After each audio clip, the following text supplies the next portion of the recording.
Hello everyone, ये thermodynamics की series में हमारे 19th वीडियो है और आज का हमारा टॉपिक रहेगा थर्मोडायनेमिक पोटेंशियल्स।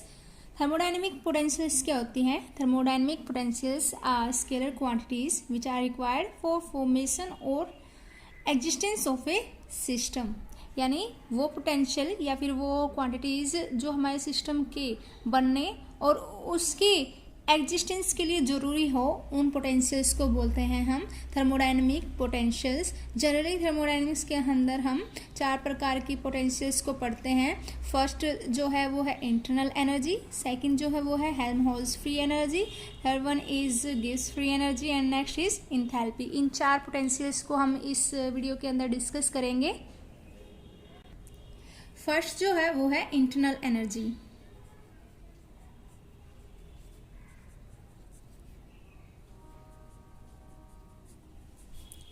इंटरनल एनर्जी को हम पहले भी डिस्कस कर चुके हैं कि इंटरनल एनर्जी क्या होती है। Internal energy of a system is the sum of kinetic energy and potential energy of all particles of the system. यानी अगर हमारे पास कोई भी एक सिस्टम दे रखा है जो लार्ज नंबर ऑफ पार्टिकल्स से क्या है बना हुआ है, तो इन सारे पार्टिकल्स की काइनेटिक एनर्जी और पोटेंशियल एनर्जी का सम ही क्या होगा, उसकी इंटरनल एनर्जी। यानी इंटरनल एनर्जी क्या होता है? Internal energy is the sum of kinetic energy and potential energy of all the particles of a system.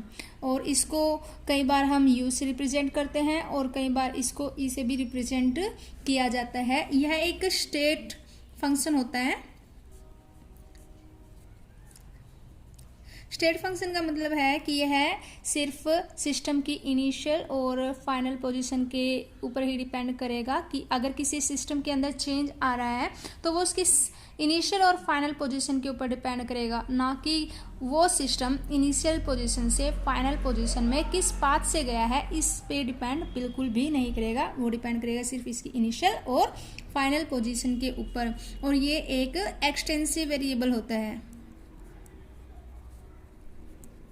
यानी ये डिपेंड करता है साइज ऑफ सिस्टम। यानी अगर सिस्टम का साइज ज़्यादा होगा तो उसकी इंटरनल एनर्जी ज़्यादा होगी, और अगर सिस्टम का साइज कम होगा तो उसकी इंटरनल एनर्जी कम होगी। एक्सटेंसिव वेरिएबल है। Okay, as we know that according to first law of thermodynamics, D Q किसके बराबर होता है? D U plus D W. और जो हमारा वर्क डन है वो किसके बराबर होता है? पी डी वी के बराबर होता है ना। तो डी यू किसके बराबर आ जाएगा? D U equal to P D V. Okay, अब हमें पता है according to second law of thermodynamics D Q किसके बराबर होता है? D Q is equal to T D S according to second law of thermodynamics.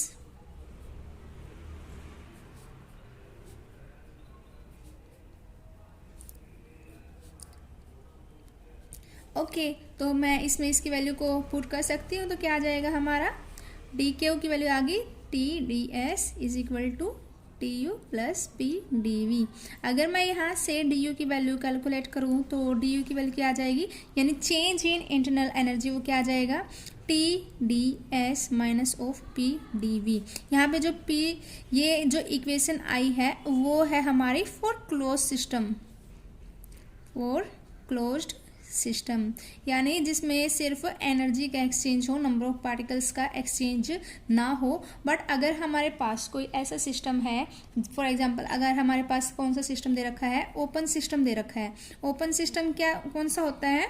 वो सिस्टम जिसमें पार्टिकल्स का भी एक्सचेंज हो और एनर्जी का भी एक्सचेंज हो, उस सिस्टम को बोलते हैं ओपन सिस्टम। फॉर एग्जाम्पल अगर हम किसी भी एक बीकर के अंदर पानी ले लें और उसको अगर मैं हीट करना स्टार्ट कर दूं, अगर मैं इसको हीट करूंगी तो यहाँ पे इस पानी के क्या बनेंगे? वेपर्स बनेंगे ना। और वेपर्स क्या करेंगे? इस पानी के सरफेस को लीव करेंगे और ऊपर की तरफ चले जाएंगे। यानी हमारा सिस्टम सराउंडिंग के साथ अपने पार्टिकल्स का और साथ में उसकी एनर्जी का एक्सचेंज करा है। तो ये किसका एग्जाम्पल है? एक ओपन सिस्टम का है। तो हमारे पास ऐसा ही एक ओपन सिस्टम है। तो यहाँ पर क्या हो रहा है? वर्क डन किसके बराबर आ जाएगा? यहाँ पर क्या होगा? हमारी जो एनर्जी यूज की गई है वो कुछ पार्ट तो इस सिस्टम की वॉल्यूम को इंक्रीज करने के लिए यूज किया गया है और कुछ पार्ट इस एनर्जी का इसके पार्टिकल्स को एक्सचेंज करने के लिए यूज़ किया गया है। क्योंकि यहाँ पे वॉल्यूम इंक्रीज हो रही है तो हम यहाँ पे क्या लिखेंगे, वर्क डन कितना जाएगा, पी डी वी। बट यहाँ पर पार्टिकल्स का क्या हो रहा है, एक्सचेंज हो रहा है और नंबर ऑफ पार्टिकल्स डिक्रीज हो रहे हैं, तो यहाँ पे क्या आ जाएगा, ये म्यू डी एन। यहाँ पे जो म्यू होता है वो है केमिकल पोटेंशियल और डी एन क्या है, change in number of particles. यहाँ पे नेगेटिव साइन इसलिए लिया गया है क्योंकि यहाँ पे नंबर ऑफ पार्टिकल्स डिक्रीज कर रहे हैं। तो हमारे चेंज इन इंटरनल एनर्जी कितना आ जाएगा, change in internal energy for a open system is T D S minus of P D V plus mu D N. Okay, ये आपको याद होनी चाहिए। इस इक्वेशन को मान लेते हैं इक्वेशन 2 और इस इक्वेशन को मान लेते हैं इक्वेशन 1। अगर हम बात करें इक्वेशन 1 की, इक्वेशन 1 से क्या आ जाएगा, from equation 1 D U is equal to T D S minus of P D V. अगर हम लोग बात करें कि टेम्परेचर कैसे निकालें एक सिस्टम का, टेम्परेचर कैसे निकलेगा, curly U upon curly S keeping v as constant. क्योंकि अगर हम कांस्टेंट कर देंगे तो डेरिवेटिव ऑफ v क्या हो जाएगा, 0, dv की वैल्यू 0 हो जाएगी। तो यहाँ पे t की वैल्यू कितनी आ जाएगी, अगर मैं डिफ्रेंशिएट कर दूँ इस इक्वेशन को विद रिस्पेक्ट टू s, तो हमारा क्या आ जाएगा, टेम्परेचर। और अगर हम लोगों को वैल्यू निकालनी है p की वैल्यू निकालने के लिए क्या करना पड़ेगा, इस टर्म को कांस्टेंट करना पड़ेगा, यानी s को कांस्टेंट करेंगे तो ds की वैल्यू कितनी आ जाएगी, 0 आ जाएगी। और हमारे प्रेशर की वैल्यू कितनी आ जाएगी, minus of curly u upon curly v। Okay, keeping s as constant. तो ये है वो फॉर्मूले जिससे हम टेम्परेचर और प्रेशर निकाल सकते हैं अगर हमें चेंज इन इंटरनल एनर्जी दिया गया हो तो। नेक्स्ट जो पोटेंशियल है वो है हेल्महोल्ट्ज़ फ्री एनर्जी। इसको कई बार ए से भी रिप्रेजेंट किया जाता है और कई बार एफ से भी रिप्रेजेंट किया जाता है। नेट और CSIR के जो एग्ज़ाम्स होते हैं उसमें हेल्महोल्ट्ज़ फ्री एनर्जी को मोस्टली एफ से रिप्रेजेंट किया जाता है और केमिस्ट्री के अंदर मोस्टली इसको ए से रिप्रेजेंट किया जाता है। और जो हेल्महोल्ट्ज़ फ्री एनर्जी क्या दिखाती है, ये रिप्रेजेंट करती है यूजफुल वर्क को, यानी किसी भी सिस्टम ने कितना यूजफुल वर्क किया है अगर हम टेम्परेचर को कांस्टेंट रख रहे हैं तो। यानी ये क्या रिप्रेजेंट करती है, useful work.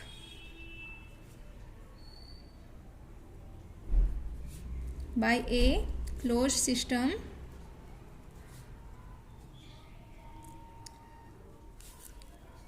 keeping T as constant।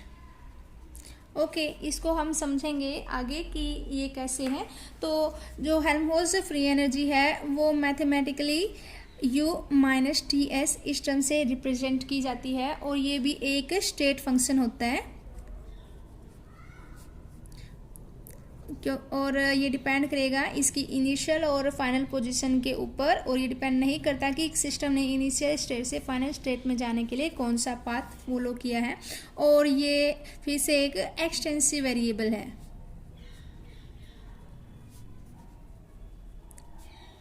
Means ये डिपेंड करता है साइज ऑफ सिस्टम पे, मतलब अगर साइज किसी भी सिस्टम का साइज़ कितना है, अगर कम है तो हेल्महोल्ट्ज़ फ्री एनर्जी कम रहेगी और अगर ज़्यादा है तो हेल्महोल्ट्ज़ फ्री एनर्जी ज़्यादा रहेगी। ये डिपेंड करेगा साइज़ के ऊपर। और इन द सेम केस मतलब जिस तरह से हम इंटरनल एनर्जी को कैलकुलेट नहीं कर सकते, उसके चेंज को कैलकुलेट कर सकते हैं, उसी प्रकार हम हेल्महोल्ट्ज़ फ्री एनर्जी को कैलकुलेट नहीं कर सकते बट इसके चेंज को कैलकुलेट कर सकते हैं। तो change in Helmholtz free energy कितना आ जाएगा, DF is equal to D U minus, अगर मैं इसको डेरिवेट करूं तो कितना आएगा डिफ्रेंशिएशन के बाद, T D S minus S D T.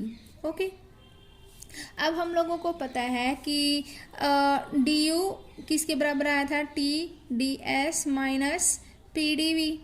Okay, तो यहाँ पे इस वैल्यू को मैं इसमें पुट कर सकती हूँ। तो डी एफ की वैल्यू कितनी आ जाएगी, T D S minus of P D V minus T D S minus of S D T. Okay, तो यहाँ से ये कैंसिल हो जाएगा तो कितना आ जाएगा, minus of P D V minus S D T is equal to D F. तो ये है change in Helmholtz free energy.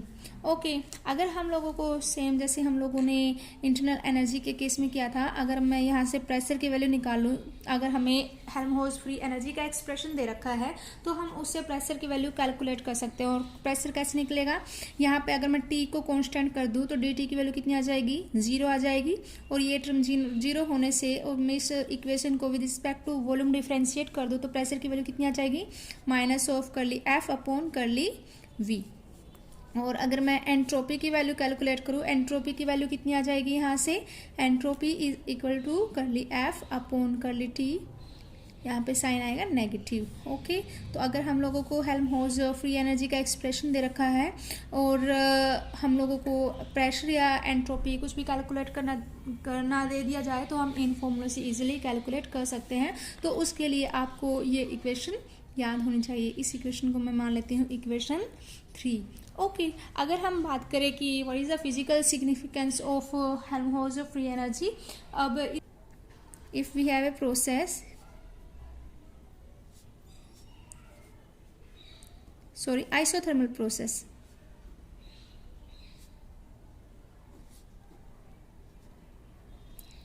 अगर हमारे पास क्या है, आइसोथर्मल प्रोसेस है। अगर प्रोसेस आइसोथर्मल है तो यहाँ पे जो ये वैल्यू है ये क्या हो जाएगी, 0 हो जाएगी। तो डी एफ किसके बराबर आ जाएगा, D F is equal to minus of P D V. और पी डी वी क्या होता है, हमारा वर्क डन होता है ना, तो हम कह सकते हैं माइनस ऑफ वर्क डन, यानी work done is equal to minus of D F. और हम लोगों ने जब हेल्महोल्ट्ज एनर्जी को स्टार्ट किया तो वहाँ पे यही पढ़ा था ना, useful work by a close system keeping T as constant.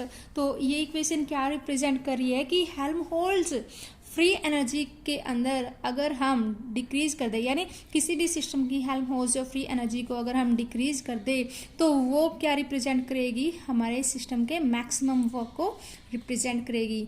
Okay, यानी हमारे सिस्टम का मैक्सिमम वर्क रिप्रेजेंट करता है decrease in Helmholtz free energy. अगर हम हमारा सिस्टम क्या करें कि वॉल्यूम भी अगर यहाँ पे कांस्टेंट कर दे, if we have a process which is isothermal as well as isocoric, isothermal and isocoric and reversible, यानी हमारा प्रोसेस कैसा है, रिवर्सिबल है, जिसमें टेम्परेचर और वॉल्यूम को कांस्टेंट कर रखा है। तो वहाँ पे change in Helmholtz free energy क्या आ जाएगा, इस इक्वेशन से यहाँ पे ये टर्म 0, ये टर्म 0, तो डी एफ की वैल्यू कितनी आ जाएगी, 0, यानी एंट्रोपी क्या रहेगी, हेल्महोल्ट्ज फ्री एनर्जी क्या रहेगी, constant. So we can say that for a isothermal and isochoric and reversible process Helmholtz free energy is always constant.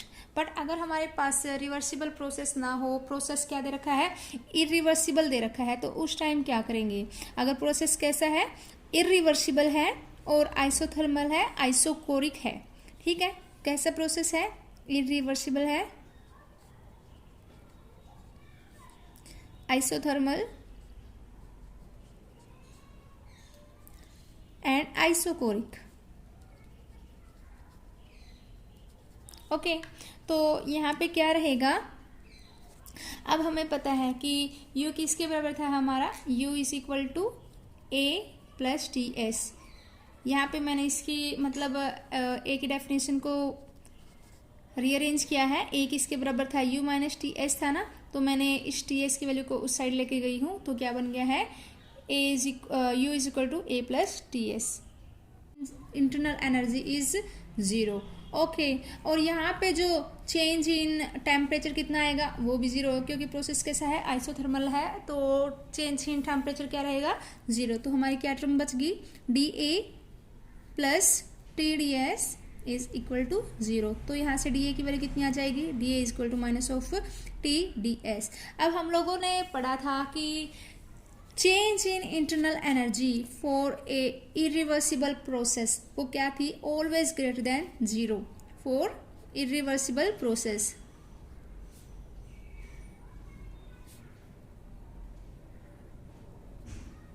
Okay अगर ये वैल्यू ऑलवेज ग्रेटर देन 0 है तो अगर मैं मल्टीप्लाई करूँ इसको नेगेटिव तो ये वाली वैल्यू क्या रहेगी, ऑलवेज लेस देन 0। तो हम कह सकते हैं कि Helmholtz change in Helmholtz free energy is always less than for a irreversible process and it is always 0 for a reversible process। अगर मैं इन दोनों को कंबाइन करूँ तो क्या आएगा मेरा, dA less than equal to 0, यानी change in Helmholtz free energy for a process always less than or equal to 0।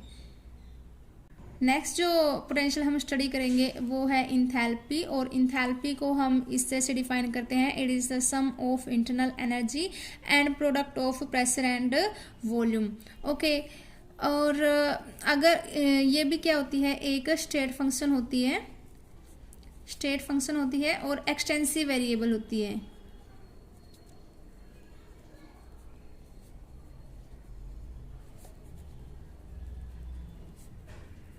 और इसको भी हम डायरेक्ट मेजर नहीं कर सकते, इसके हम चेंज को मेजर कर सकते हैं। डी अगर हम इसके चेंज की बात करें तो क्या आएगा, D H is equal to D U plus P D V plus V D P. Okay अब यहाँ से D U plus P D V क्या होता है हमारा, टी डी एस होता है ना, प्लस वी डी पी। तो ये है change in enthalpy of a system. इस इक्वेशन को इक्वेशन नंबर 4 ले लेते हैं। फिर से जैसे हम लोगों ने इंटरनल एनर्जी और हेल्महोल्ट्ज फ्री एनर्जी में क्या था, यहाँ से मैं टेम्परेचर कैसे निकाल सकती हूँ, टेम्परेचर ऑफ सिस्टम इज कर ली एच अपॉन कर ली S keeping P H constant. अगर वॉल्यूम कैलकुलेट करनी हो तो वॉल्यूम इज इक्वल टू कर ली एच अपॉन कर ली P keeping S as constant. Exams के अंदर जो क्वेश्चंस आते हैं वो मोस्टली इन रिलेशन से ही आते हैं कि हमें या तो इंथैल्पी का एक्सप्रेशन दिया मिलेगा या हेल्महोल्ट्ज फ्री एनर्जी जो भी पोटेंशियल दी है उसका एक्सप्रेशन दिया मिलेगा, और उनमें से हमें कभी प्रेशर, एंट्रोपी, टेम्परेचर, इन सब वेरिएबल्स की वैल्यू कैलकुलेट करनी दी जाती है।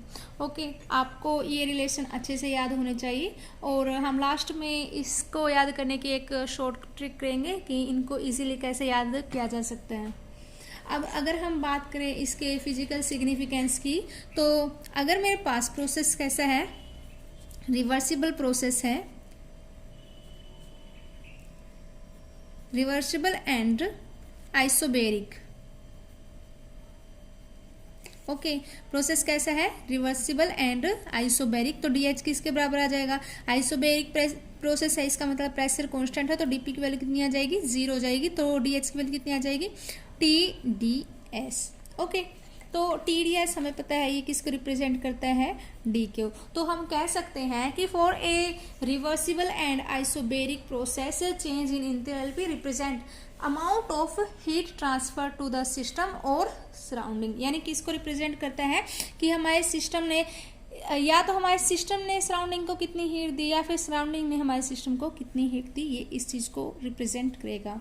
ओके अगर हमारे पास कैसा प्रोसेस है, रिवर्सिबल एंड आइसोबेरिक, और साथ में अगर ये आइसो एंट्रोपिक भी हो जाए तो यहाँ पे एंट्रोपी क्या हो जाएगी, कांस्टेंट हो जाएगी, तो हमारी चेंज इन इंथैल्पी कितना आ जाएगा, 0। तो उस टाइम पे इंथैल्पी क्या आ जाएगी हमारी, कांस्टेंट, यानी हमारे सिस्टम का प्रेशर भी कांस्टेंट हो जाए, उसकी एंट्रोपी भी कांस्टेंट हो जाए, तो उस टाइम पे हमारे इंथैल्पी क्या रहेगी, कांस्टेंट। बट अगर हमारे पास कैसा है, प्रोसेस कैसे दे रखा है, इरिवर्सिबल एंड आइसोबेरिक, क्या दे रखा है, इरिवर्सिबल एंड आइसोबेरिक, ठीक है। अब यहाँ पे इरिवर्सिबल प्रोसेस है तो डीएच की वैल्यू क्या है, आ जाएगी टीडीएस। ओके अब हमें पता है कि for a irreversible process change in entropy is always greater than 0 since temperature is also positive quantity. तो यहाँ पे क्या आएगा, ये वैल्यू क्या आ जाएगा, इनका प्रोडक्ट पॉजिटिव आ जाएगा, तो we can say that change in enthalpy is always greater than 0। तो हम कह सकते हैं कि for a irreversible and isobaric process change in enthalpy of a system is always greater than 0 if we combine both two equations। इस equation को और अगर इस इक्वेशन को अगर मैं कंबाइन करके लिखती हूँ तो क्या बोल सकते हैं, D H is always greater than equal to 0, यानी पूरे सिस्टम की इंथैल्पी या तो इंक्रीज करेगी या फिर कांस्टेंट रहेगी, चाहे कोई सा भी प्रोसेस रहे।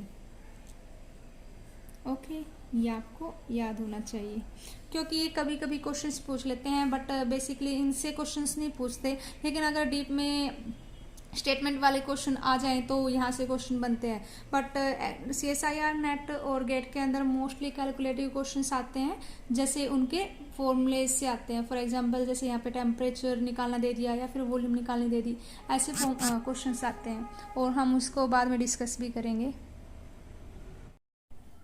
नेक्स्ट जो पोटेंशियल हम डिस्कस करने जा रहे हैं वो है Gibbs free energy. Gibbs free energy को मैथमेटिकली इस फॉर्मूले से रिप्रेजेंट किया जाता है, G equal to U plus PV minus of TdS। Okay, जैसे हमारी enthalpy, Helmholtz free energy, internal energy क्या है, एक स्टेट फंक्शन और एक्सटेंसिव वेरिएबल होते हैं, वैसे ही गिब्स फ्री एनर्जी भी क्या है, एक्सटेंसिव वेरिएबल है, एक्सटेंसिव वेरिएबल है और स्टेट फंक्शन है। ओके, और इसको भी हम डायरेक्टली मेज़र नहीं कर सकते, इसके चेंज को मेज़र किया जा सकता है। तो हम अगर चेंज की बात की करें तो change in Gibbs free energy किसके बराबर आ जाएगा, du plus P dv plus v dp minus TdS minus SDT। Okay, अब हमें पता है कि du किसके बराबर होता है, du is equal to TdS minus of PdV।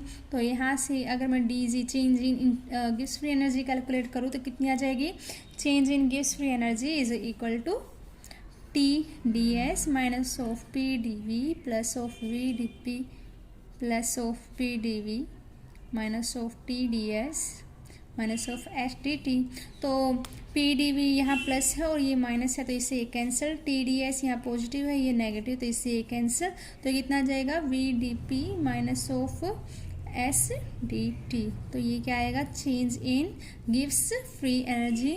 और अगर हमें गिब्स फ्री एनर्जी का कोई एक्सप्रेशन दे रखा है और वहाँ से अगर हमें क्या निकालना दे दिया जाए कि वॉल्यूम और एंट्रोपी कैलकुलेट करो, तो वॉल्यूम कैसे कैलकुलेट करेंगे, volume of system is equal to curly G upon curly P, keeping T as constant. और अगर हमें एंट्रोपी कैलकुलेट करने दे दी जाए तो entropy is equal to minus of curly G upon curly T, keeping pressure as constant. तो हम लोग इन फॉर्मूले से आराम से वॉल्यूम और एंट्रोपी कैलकुलेट कर सकते हैं अगर हमें गिब्स फ्री एनर्जी का एक्सप्रेशन दिया गया हो। ओके, इस इक्वेशन को हम लिख लेते हैं 5। अगर हम बात करें what is the physical significance of Gibbs free energy, तो अभी हमें जैसे ये इक्वेशन है तो dg किसके बराबर था हमारा, dg is equal to du plus PdV plus VdP minus TdS minus of SDT। Okay, अब हम लोगों को पता है कि जो हमारा according to first law of thermodynamics, first law of thermodynamics हमें क्या बोलता है कि dq किसके बराबर होता है, dq is equal to du plus dw। अब हमारे पास हमारी जितनी भी हीट हम सिस्टम को देते हैं वो उसकी इंटरनल एनर्जी और कुछ वर्क करने में चली जाती है। अब हमारे पास यहाँ पे ना वर्क दो टाइप का हो सकता है, एक तो वो वर्क जो उस सिस्टम की वॉल्यूम को इंक्रीज करने के लिए किया जाता है और एक वो वर्क जो अदर देन है कि किसी भी सिस्टम की वॉल्यूम को इंक्रीज करे, यानी सिस्टम की वॉल्यूम को बढ़ाने के अलावा अगर कोई और वर्क आता है ना तो उसको हम रिप्रेजेंट कर रहे हैं DW। अब ये कौन सा वर्क होता है, जैसे हम लोग किसी जैसे एक सॉलिड दे रखा है, ओके, यहाँ पे कोई भी एक सॉलिड है जिसके पार्टिकल्स क्लोजली बाउंड है। अब इन पार्टिकल्स की अगर मुझे वॉल्यूम को इंक्रीज करना है तो सबसे पहले तो मुझे क्या करना पड़ेगा, इनके जो बीच की बॉन्डिंग है उसको तोड़ना पड़ेगा, तो इसके लिए कुछ ना कुछ काम करना पड़ेगा ना। तो ये क्या है हमारा, ये वो वाला काम नहीं है ना जिसमें हमारे सिस्टम की वॉल्यूम इंक्रीज हुई है, ये अदर वर्क है। तो इसी अदर वर्क को हम DW से रिप्रेजेंट कर रहे हैं प्लस DW1। यहाँ पे जो DW1 है ये उस वर्क को रिप्रेजेंट कर रहा है जो उस सिस्टम की वॉल्यूम को इंक्रीज करने के लिए किया गया है। ओके, अब हमारे पास ये वाला वर्क किसके बराबर होता है, PdV के बराबर होता है। अगर मैं इसकी वैल्यू इसमें पुट कर दूं तो कितना आ जाएगा, DG इज इक्वल टू यह आ जाएगा TdS minus dW1 minus of dW2। यहाँ पे dW1 की जगह मैं PdV कर लेती हूँ, PdV plus PdV plus VdP minus TdS minus SDT। Okay, यहाँ से PdV से PdV कैंसिल, TdS से TdS कैंसिल, तो हमारा क्या एक्सप्रेशन रह जाएगा यहाँ से, VdP minus SDT minus dW2। तो हमारे सिस्टम का अगर मैं प्रेशर और टेम्परेचर कांस्टेंट कर दूं तो मतलब if we have A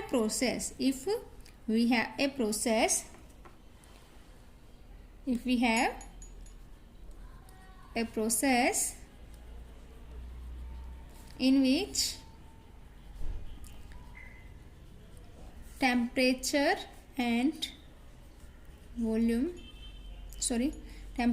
pressure are kept constant, यानी प्रोसेस कैसे हैं, आइसोथर्मल और आइसोबेरिक हैं, तो उस टाइम पे गिव्स free energy is equal to minus of dW2। तो हमारी गिव्स फ्री एनर्जी क्या रिप्रेजेंट करती है, उस वर्क को रिप्रेजेंट करती है जो अदर देन होता है किसके, उस सिस्टम की वॉल्यूम को इंक्रीज करने के। यानी किसी भी सिस्टम में अगर वॉल्यूम को इंक्रीज करने के अलावा भी कोई काम हो रहा है तो उसको कौन रिप्रेजेंट करता है, हमारे गिव्स फ्री एनर्जी। ओके, ये है इसका फिजिकल सिग्निफिकेंस। अब बात करते हैं हम इन फॉर्मूलेज को कैसे याद करेंगे। मतलब ये जो डिफरेंशिएट वाले फॉर्मूलेज हैं, जैसे इंटरनल एनर्जी का आया था, गिव्स फ्री एनर्जी, हेल्महोल्ट्ज और एंथैल्पी के जो फॉर्मूलेज आए थे, उनको याद कैसे करें, क्योंकि जो क्वेश्चंस आते हैं वो मोस्टली तो इन फॉर्मूलेज के बेस पे ही आते हैं, तो उनको याद करना बहुत ही ज़रूरी है। तो इनको हम एक ट्रिक की हेल्प से करेंगे। तो इनको है ना ऐसे लिख लेते हैं, FGH, ये हमारे जैसे इंग्लिश के अल्फ़ाबेट होते हैं ना, FGH, ठीक है। अब U अलग रह गया तो U को हम अलग लिख लेते हैं, ठीक है। इसको हम इसी अरेंजमेंट में लिखेंगे जैसे इंग्लिश में अल्फ़ाबेट आते हैं, FGH। ओके, और अंदर वालों को ये क्या है, ये है इनके वेरिएबल्स। इनको कैसे लिखेंगे, इसको लिखेंगे TV स्पेशल प्रोग्रामिंग। इसको हम ऐसे याद कर लेते हैं, TV स्पेशल प्रोग्रामिंग। ओके, अब यहां से TV स्पेशल प्रोग्रामिंग। ओके, इसको ऐसे याद करेंगे। अभी जैसे हम लोगों को अभी फर्स्ट फॉर्मूला लिखना है, तो फर्स्ट फॉर्मूले के लिए हम लोग क्या करेंगे, जैसे हमें इंटरनल एनर्जी का लिखना है तो इंटरनल एनर्जी का क्या आएगा, DU। ओके, तो अब है ना इसको क्रॉस से स्टार्ट करेंगे हम और U की तरफ जाएंगे, ठीक है। T से S गए, S से फिर हम U गए, ऐसे ही P से V गए और V से हम U गए। ओके, जहाँ जो जिसका फॉर्मूला हमें चाहिए उसकी तरफ हम मूव करेंगे, और जहाँ से हमने स्टार्ट किया है उसको एज इट इज लिखेंगे, सेकेंड वाले वेरिएबल को डेरिवेटिव के साथ लिखेंगे। ओके, और ये हम पॉजिटिव साइन उसके लिए लेंगे जो ऊपर की तरफ आ रहा है और नेगेटिव साइन उसके लिए लेंगे जो नीचे की तरफ आ रहा है, ठीक है। तो यहाँ पे माइनस ऑफ, ये यहाँ P से स्टार्ट किया था तो PdV। ओके, ये आ गया हमारा फर्स्ट फॉर्मूला। जैसे हम लोगों को अब लिखना है गिव्स फ्री एनर्जी का, तो गिव्स फ्री एनर्जी के लिए आ जाएगा DG। ओके, अब फिर से हमें किसकी तरफ जाना है, G की तरफ जाना है, तो P से V गए, सॉरी V से P गए देन G। ओके, ऐसे ही फिर S से T गए फिर G। तो हम इसका फॉर्मूला कैसे लिखेंगे, स्टार्ट किससे किया हम लोगों ने, V से स्टार्ट किया है ना, तो V as it is second वाले का डेरिवेटिव dP। ओके, अब ये वाला वेरिएबल नीचे की तरफ है तो हम इसको क्या करेंगे, नेगेटिव साइन के साथ लेंगे ना, तो यहाँ से S, पहले इससे स्टार्ट किया ना हम लोगों ने S से, तो S as it is second वाले का डेरिवेटिव, तो ये आ गया हमारा सेकंड फॉर्मूला। ओके, अगर हम लोगों को एफ का फॉर्मूला लिखना है, एफ का फॉर्मूला लिखेंगे तो यहाँ पे क्या है कि हम नेगेटिव डायरेक्शन की तरफ मूव कर रहे हैं ना, तो दोनों ही वेरिएबल किस में लिखेंगे, हम नेगेटिव में लिखेंगे। ठीक है, अब जैसे फिर से क्रॉस से स्टार्ट करेंगे, एस से टी गए, ओके, टी से फिर एफ गए। किससे स्टार्ट किया है, एस से किया ना, तो क्योंकि हम नेगेटिव डायरेक्शन में जा रहे हैं तो हम नेगेटिव लेंगे, एस डी टी। ठीक है, अब फिर से एफ की तरफ जाना ना हम लोगों को, तो पी से स्टार्ट किया, वी पे गए, वी से फिर एफ पे गए, तो कितना आ जाएगा ये, minus of P D V, यह आ जाएगा हमारा थर्ड रिलेशन। ओके, अगर हम लोगों को फोर्थ रिलेशन लिखना है, फोर्थ रिलेशन में क्या आ जाएगा हमारा, फोर्थ रिलेशन में क्या आ जाएगा हम लोगों का, हम पॉजिटिव डायरेक्शन में जाना ना, मतलब हमें किसका रिलेशन लिखना है, एच का रिलेशन लिखना है। तो फिर से हम क्या जाएंगे, टी से हम लोग जाएंगे एस पे। ठीक है, हम पॉजिटिव डायरेक्शन में मूव कर रहे हैं ना, तो दोनों क्वांटिटीज पॉजिटिव लेंगे, तो टी से एस गए तो क्या आएगा, फिर D H is equal to, T से एस गए यानी टी डी एस, फिर एस से एच गए। ओके, ऐसे ही फिर पी से वी से पी गए, किससे गए हैं, वी से, और कहाँ पे गए हैं, वी गए, तो ये आ जाएगा हमारा फोर्थ रिलेशन। इन फॉर्मूलाज को आप इजीली ऐसे याद कर सकते हैं। अगर मेरी वीडियोस आपको अच्छी लगी तो प्लीज़ इनको लाइक कीजिएगा, अपने फ्रेंड्स के साथ शेयर कीजिएगा और चैनल को सब्सक्राइब कीजिएगा। Thank you.